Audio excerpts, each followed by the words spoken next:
everybody? Jerome Maldonado. I'm sitting with my good friend Brandon Elliott. What's up, brother? What's up, brother? Yeah, and so I'm excited today because Brandon has been doing real estate now. How many years have you been doing real estate? We're coming up on 4 years now. Okay. So still a baby in the game. No, so not 25 years in it yet. He's killing it in the game, though. He's doing real good. And one of the biggest things I respect about him is he has the Ready, Set, Go investment podcast that he created, and he's bringing young entrepreneurs and teaching people and how to invest in real estate on properties that we're going to walk you through, just like this one that you're going to be in front of today. And he also is doing his own investments, and he's flipping. So he's active, he's working, and he's actually walking the walk, talking the talk, and playing the game. Well, he's doing it, which most people aren't doing. Yeah. And so for me, at least, I respect that because I've been in the game for 25 years, and I know that most people try to go into the game and they kind of piddle paddle with it, but they don't commit to the long game. And so listening to Brandon, watching what he's doing, and actually being in one of his properties today is exciting for me. So I want to let Brandon take over and explain to us a little bit about the dynamics of this property, and I want you guys to pay attention. So understand, if you have something going on, you need to put it away, turn off the ringer on your phone. If you're on your phone, you need to watch this because you're going to pick up some golden nuggets from this property that are priceless. You know, we've been doing this for so many years. I've run into a lot of the same headaches, different ups and downs and dynamics of what he's going through with his property, but still the way he bought, there's still great profitability in it. And I think what you can give the audience today is going to be absolutely priceless as far as knowledge. So Brandon, I want you to take over and walk us through this gem that behind us. It doesn't look like a gem right now, but explain it to us and a little bit about what you have going on here. Sure, yeah. So this is definitely a diamond in the rough. I like to look at it. We've had so many learning curves along the way, but as we constantly keep on grinding, and when the next problem occurs, we just try to implement and put out those fires and get to that next level. So we're getting closer and closer. We're running into some permit issues right now, but there looks to be still a good amount of cash to be made on this deal. So this property address is 3134 Franklin Ave here in San Diego. It has a cool history. It actually used to be two separate properties, two separate houses. On the plans from, long time ago, on record, it actually was three separate houses. And so was this one house back here? Exactly, yeah. Back here? Yeah, and they combined it into one, and they moved it over here.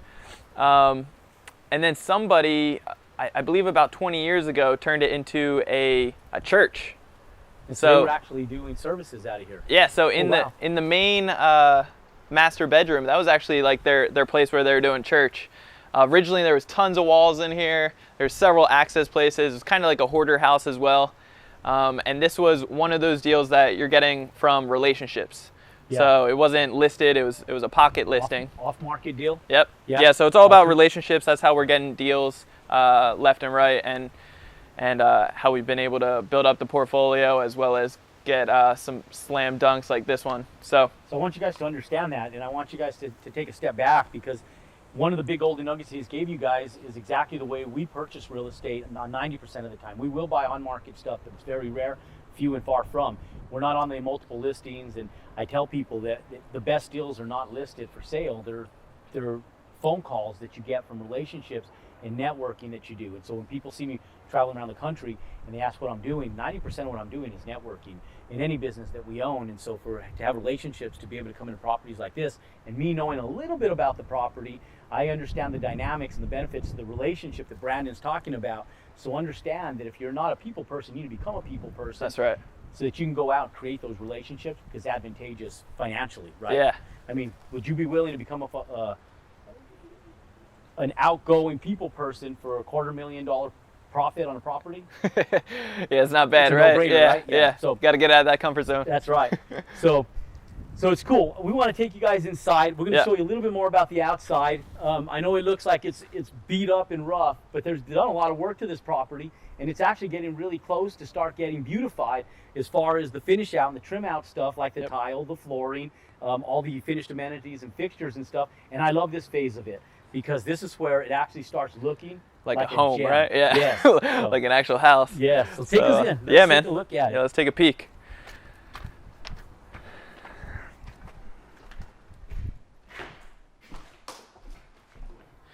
So So Brandon, show us around this place. I know a little bit about it because I was fortunate enough for you to walk me through it, but I want people to understand why you made some of the renovations you did and educate people a little bit about why kitchen positioning, why open floor plans, bedroom quantities, and just different dynamics of what you put into a remodel are so important in regards to resale and profits in any property.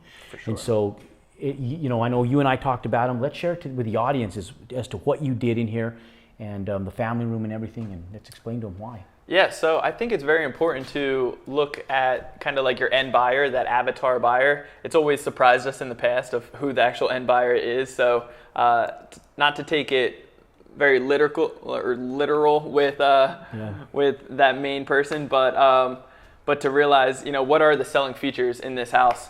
So something that stands out is the high ceilings, the big master bedroom, which we're about to go into, the positioning of where things are. So the kitchen's in here now. It used to be in a middle bedroom, is what we turned it into. It's also on a double lot. All the other, you know, within the neighborhood calls for like a half size lot. So it has a lot of different opportunities that people could, after we remodel this, they could just knock down this house, split it into 2 different lots, put a 4-unit on each, or, you know, get it zoned differently to do many different things. But if you want to come through here. Tell me a little bit, Brandon, as we were walking through here, I noticed, and this is stuff that I look for when I'm purchasing properties. Yeah. And I'll look for really structural stuff because that's the stuff that typically gets really expensive when you're remodeling, renovating properties. For sure. But it's also what sometimes brings opportunity to properties too, because those structural issues are stuff that shy people away, which also makes it advantageous to be able to purchase sometime if you can educate yourself enough to know at least a little bit about construction or have the right professional set in place to teach you exactly what you need and the expense involved in fixing something so that you can go in and generate profit from it on a property that people are scared of. And so I just happen to notice that up top up here, we got some structural cracks, and these are structural cracks from settling. When you look at like on the side here, and this is real important that people look at this type of stuff. And so I'm assuming that this came from the floor settling and these floor joists and stuff that you're doing here. So this is actually once we corrected the floor issues and started jacking it up. Yeah, that's when all the cracks happened. So, you know, kind of doing things backwards because long story short, there were contractors in here previously that did things the wrong way by trying to put lipstick on a pig. And, you know, instead of dealing with the issues with the joists settling and rotted wood, instead they just put concrete over the flooring to make it. So they put a thin layer of self-leveling concrete in here. Yeah, this is where it gets level. Over wood floors. Yeah, so that's a big no-no. Don't be putting concrete over wood floors. That's a big no-no. It's 101, construction 101. And as we went through it actually got to 4 inches thick of concrete. So really crazy stuff. Oh, wow. And that's why it's like we had to demo those things to make the situation right again. And that's where the cracks come into play. So just kind of a little freebie. I look at the floors, and I know that I've ran into a lot of old properties over my years of construction and renovations and commercial and residential properties. And when I look at it, one of the questions I said is, what's your plan on the floors? Because a lot of these old properties, if you can get it back down to wood, you can reuse a lot of the wood floors and even weave them, and then you have gorgeous floors. But because of how much restoration you guys have done in here, I know you're going to go probably back to traditional either ceramic tile or wood floors or some type of modified wood floor. And so do you guys take this stuff back down to the wood? Yeah, so we're going to take this down to the wood and then most likely put a new layer of wood down first and foremost to make it level. Afterwards, we're going to put on the laminate wood planks, just connecting them. Perfect. Yeah. And so tell us a little bit about this room back here and what you guys did and why you did this on this property. And this is what I was talking about, ladies and gentlemen, when we're talking about bedrooms, quantity of bedrooms, what solidifies in real estate for being a legitimate bedroom and not being a bedroom, and how it reflects the resale value of your home. And so the kitchen was back here at one point in time, and when they created this living space in the kitchen in here, this was going to be a dining room area but it's closed off. So instead of using it as a dining room area, I think we had talked about maybe this could be an office or something, Yep. but it's considered to be a bedroom. And so I'll let you kind of explain why and what you're doing with this one. Yeah, so the original investors that were putting money into this deal, they wanted to just leave this open because the layout is a little awkward as far as like a dining room. So they're planning on putting the dining room right here, right next to the kitchen. That's going to be a wraparound kitchen island here. And I thought, you know, once I actually looked at it, there is a closet in the back room here, which used to be actually an exit, another door to get outside. So we closed that off. We're going to make that into a closet in the back there. And then I figured if we put barn doors, it would look very sexy, more modern, and we could label it as a fourth bedroom, but they can do, you know, whatever they like with it, which actually helps out with the comps tremendously. And so you could do a couple different things. For resale purposes, it makes most sense to call it a bedroom, but in reality, you know, you have an open room that can be used for one, either an office, being that it's close to the kitchen. You know, let's say you're raising a small family or a big family, or you love cooking. We do what's called butler's pantries in a lot of ours, and you can actually, with the barn doors, do a big butler's pantry and stuff in here and be an added amenity to the kitchen. So there's tons of options for rooms like this, but for all intended purposes and resale, which we're talking about profit and being able to generate profits, it's a bedroom. And the reason it's a bedroom is because you take a 3-bedroom to a 4-bedroom house and the value of that property goes up tremendously. But you have to have a closet in it for it to legitimately be a bedroom. And so hence the front entryway converted into a closet makes it that. So let's talk about the numbers for a second, because I know there's probably a lot of analytical thinkers out there and they want to get down to the meat and potatoes. So overall, this property was purchased for $338,000, and the comps are showing about $290 a square foot. With the addition in the back, it's actually 2,200 square feet, which stands out for the neighborhood. And the 290 is very conservative. There's some up in like the mid threes, but conservatively with the square footage. And the square footage, now what was the square footage with everything? All the new addition again? With the new, correct, what is it?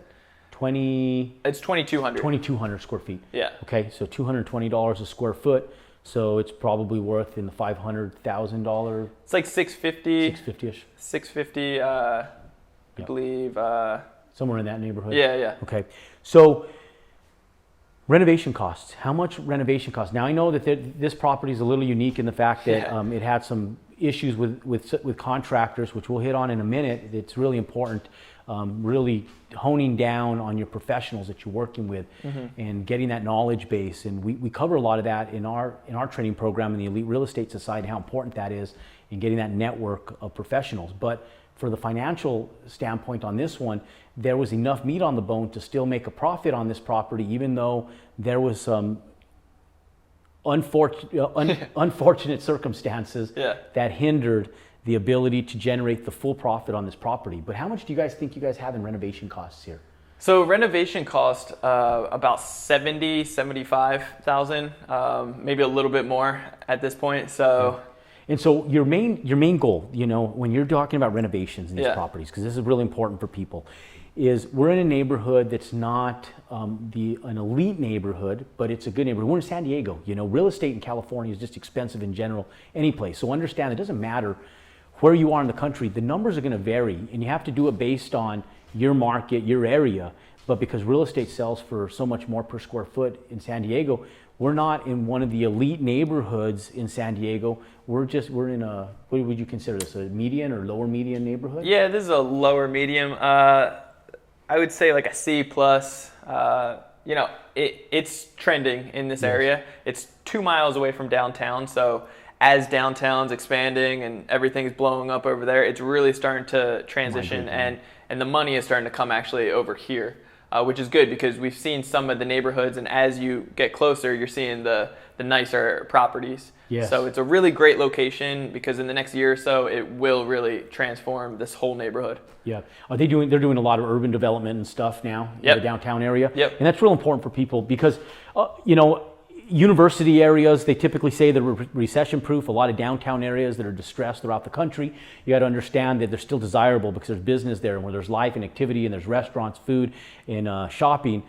there's the desire for people to live close by. And so even though that the properties are distressed in these areas, as you notice those renovations there's sometimes there's a lot of opportunity they're called opportunity zones. Yeah. You know, your municipality will actually zone the city with opportunity zones where they give you tax benefits or even tax rebates on renovations on properties like this. And I don't know if this falls into that or not. Not here, no. But yeah, we were hoping to jump into something like that. Not for this particular property, but we are looking at a few others that do fall in with that qualification. So it does help out with the tax benefits. Yep. Yeah, when absolutely. you get educated on it. So, okay. So as we walk through this property now, let's take a walk back. I want him to show you guys the master bedroom and talk a little bit about what they dealt with as far as some of the reconstruction stuff. Why are these floors torn open? And tell us a little bit about what you guys have going on with the floors and.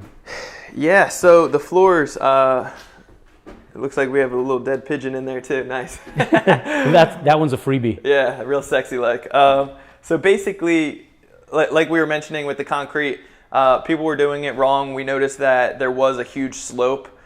We chiseled out all the concrete. That was a ton just to get out of there. And we figured out what was actually the main issue. And it was underneath the joists. They were sagging. They were getting rotted in certain areas. It wasn't termite damage, but it was overall just falling apart over time, old houses. So we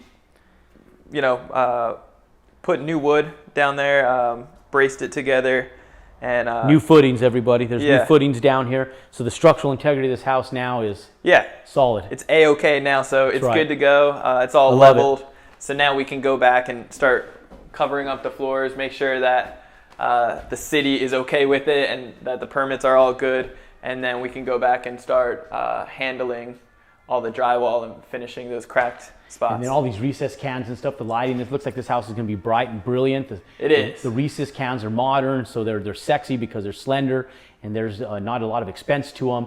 So when you're renovating in this modern age, the recessed cans are awesome. Yeah, people love that. I mean, the high ceilings, the open just process of it, people love all these things, so it'll be pretty nice. And so looks like we got the ice cream man outside. Yeah, we got a little music. We got a little music for the neighborhood. So this room used to actually be the kitchen. So we could take a little stream in here, but basically it's a horrible room for a kitchen. Yeah. And so this was the kitchen right here. Yeah. So these walls look old, so it doesn't look like it never doesn't look like it was ever a kitchen before, but I'm assuming that these walls were up. Yeah, so this window wasn't here. We realized we had to put one in, and there was the sink right here, and a bunch of walls in between. So it was a crazy situation that they had in here. We had to redo some of the foundation, and same thing with the joists underneath here because they were rotted as well. So just a few more real quick tips, because I want you guys to take a look at the outside, and I'm curious to see the outside of the back of this property as well. If this is a 2-bedroom house, and with four bedrooms in here and 2 baths, you got to understand there's a family in here. There's a dynamics that has to happen to the house that if you don't have enough bathroom space, it becomes very challenging for a modern family to live in a 4-bedroom home like this. And so there's 2 sinks, smart enough to come in and know that he had enough countertop space and room in this bathroom to put his and her sink in here. And then the master bedroom is huge. Mm-hmm. And he situated a brand new laundry room and reframed this in to be close to the bedrooms, which is smart. And so as we walk back here, we got all the material, insulation and stuff, and I'm assuming that all that insulation is going to either go back in or into the addition. Back into the addition. Yeah. Okay. So basically this room is like the selling point. Overall, it's a huge master bedroom, and we're going to put the French doors right here. It's got an awesome just outside area, porch and deck. I love that outside deck there. Yeah. So this is where they used to do church, which is kind of cool. It's got good vibes in here. Huge master bedroom. Yeah. Religious vibes inside this room, so this room's blessed. Yeah. And then another awesome feature is this master bedroom or bathroom. It's just huge. Huge, guys. It's huge. Huge. And so for a property like this in the $600,000 range in San Diego, to be able to get the square footage out of a property like this, priceless. Yeah, you're not gonna find something like this unless you're in like La Jolla. Yeah, I mean, this is just unbelievable. We don't even put bathrooms like this into our custom homes back in New Mexico. This thing has a full bath, a full giant shower, and a his and her closet in it. Just unbelievable. Yeah. So for a property like this, huge selling point. Yeah. You take advantage of little tiny gems like that in any property. You need to know where they're at and just give people as much as you can. It's priceless. Brandon, I'm excited to see the outside because Brandon is going to surprise me with what's going on the outside. So this is all going to be news for all of us. So let's go take a look. Let's go take a look. Should we go out through here or the front? Yeah, let's walk through here.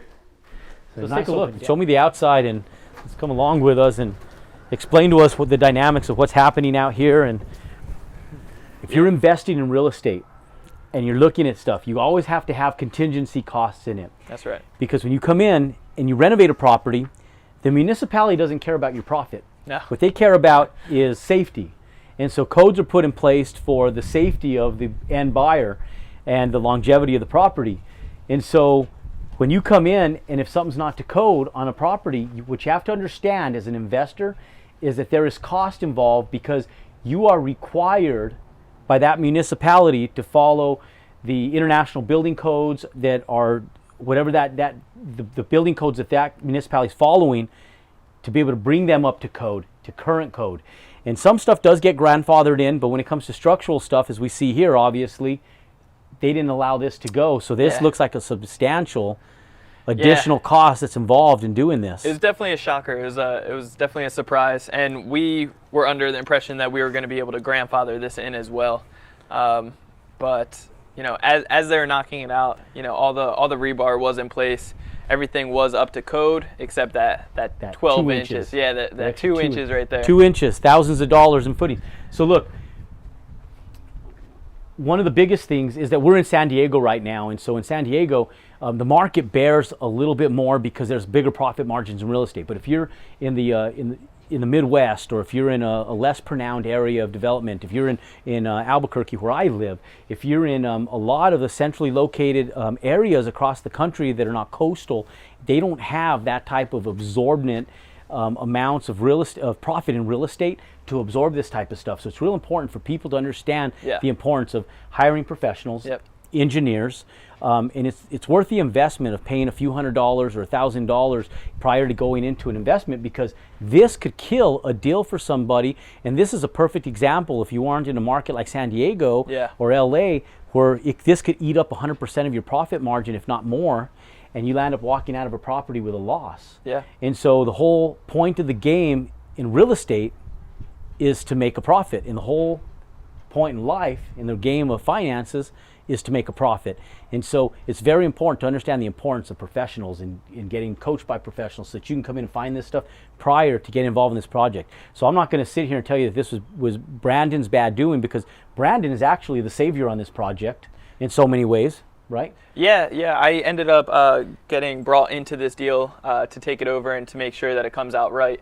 There was a lot of issues before with bad contractors, but overall, you know, it is one of those situations that, thank God, we're in the right market and we bought at the right, the price overall. Because if we would have paid any a little bit over just to be competitive with other people, if it was listed on the market, we definitely 100% would have paid a lot higher. And you would have lost. And we would have lost tremendously. Oh, and time, and I mean, time. Your margin. You got to understand that. I'll tell people this, and when we're investing in real estate, that I always tell people, you got to figure out what your time's worth. Because let's say that they still walked out of here and they made a $40,000 profit, okay? But let's say that the issues they ran into took them a year to make $40,000, and you think about it based on the workload that you take on right now as maybe an employee or as an entrepreneur, and you figure, is my time worth $40,000 a year to deal with the problems and headaches and stress involved in rehabbing this property?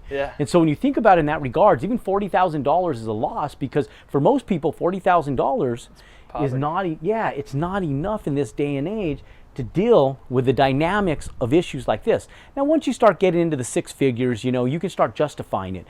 But Sure. again, time becomes of the essence. Yeah. And you've been working, you took over this project in March. Yep. And so we see here in July, so we're a few months in. So now it's crunch time, right? It's crunch time, yeah. It's So crunch we're time. really just waiting on the city. Once we get the green light, then everything should be good to go, and we'll be in and out of this thing within a couple weeks. Yeah, and so diversification and of real estate portfolio investing is very important. This is a great place to start, but understand that as you get involved in real estate, expanding your portfolio is very important, because if you have 2 or 3 of these going on at the same time and you land up reducing your profits and proceeds, but you have 2 more, the abundance of having all of them makes even one like this worth it as well. And so I'm excited to see the finished results of this one, and maybe we can get you to do a quick video for us at the end. Sure. We'll run this for you guys, and then you guys get to see maybe a nice finish out video that Brandon will complimentary send over to us that we can share with you guys, so you can see the dynamics of how this property actually landed up finishing out. And so the goal on this one now is still to make about about a little over 100. We'll see within the next couple weeks how that takes us. So we're going to pray for Brandon, because I want to see profits. I want to see success in everybody that does this, because I know the dynamics of what happens. I know what goes into these property. I also know the stress in dealing with municipalities. And but the name of the game is to profit in real estate, and so we're rooting for you, because I think you're going to do it. Yeah. As I look at this stuff and I look at what you have going on, I like what I see, and so I'm excited to see the finished product of this, and I'm glad that I was able to come down today and actually share a little bit about what you have going, because I've dealt with all this stuff over the years, and I'm glad I'm not involved in this one, but I am excited for you, and I want to see you win. I appreciate you, brother. Thank you. Cool. Brandon, thank you. Yeah, thank you. We look forward to seeing the finished results. You guys go out, make it a great day, profit in your life and everything that you do, learn and invest in you, and go out and compound your success. That's right.